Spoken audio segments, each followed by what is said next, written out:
Bonjour et bienvenue dans cet épisode captivant de la série Toutes les batailles de Napoléon. Je suis Adrien Analyste, votre analyste d'histoire, et aujourd'hui nous plongeons au cœur de la bataille de Bassano. L'action se déroule le 8 septembre 1796 en Italie, à une trentaine de kilomètres de Venise.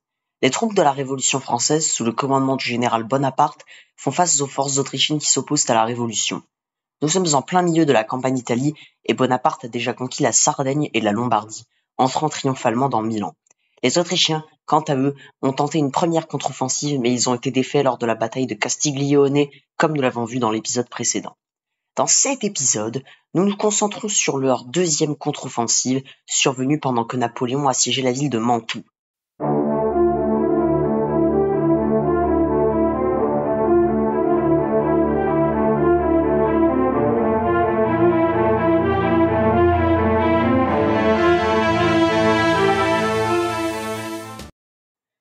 Les Autrichiens voient là une opportunité de porter secours à la ville assiégée, mais ils tombent dans le piège tendu par le génie tactique de Napoléon Bonaparte.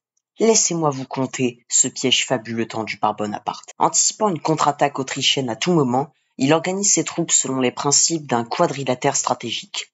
Son armée est divisée en 4, couvrant une vaste zone. Une division est laissée à Mantoue, tandis que les autres sont installés à Legnago, Peschiera et Vérone. Le problème réside dans la distance qui sépare ces divisions. En cas d'attaque, les troupes doivent parcourir rapidement plusieurs dizaines de kilomètres pour se rejoindre. Cependant, ce n'est pas un obstacle pour Napoléon, maître de la guerre de mouvement.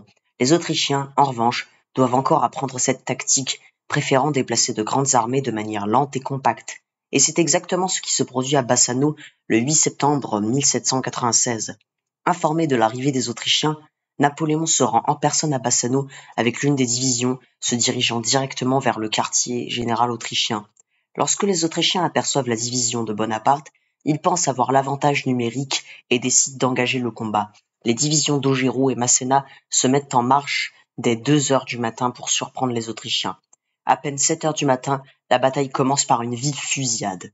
Augereau s'engouffre dans la ville par la gauche, suivi de près par Masséna et sa division qui pénètrent dans Bassano par la droite. Les Autrichiens, pris de court comme à leur habitude, sont déstabilisés par cette attaque surprise. La confusion règne dans leurs rangs, et au lieu de se replier et fuir comme ordonné, de nombreux soldats autrichiens encombrent les voies de sortie de la ville. C'est la débandade.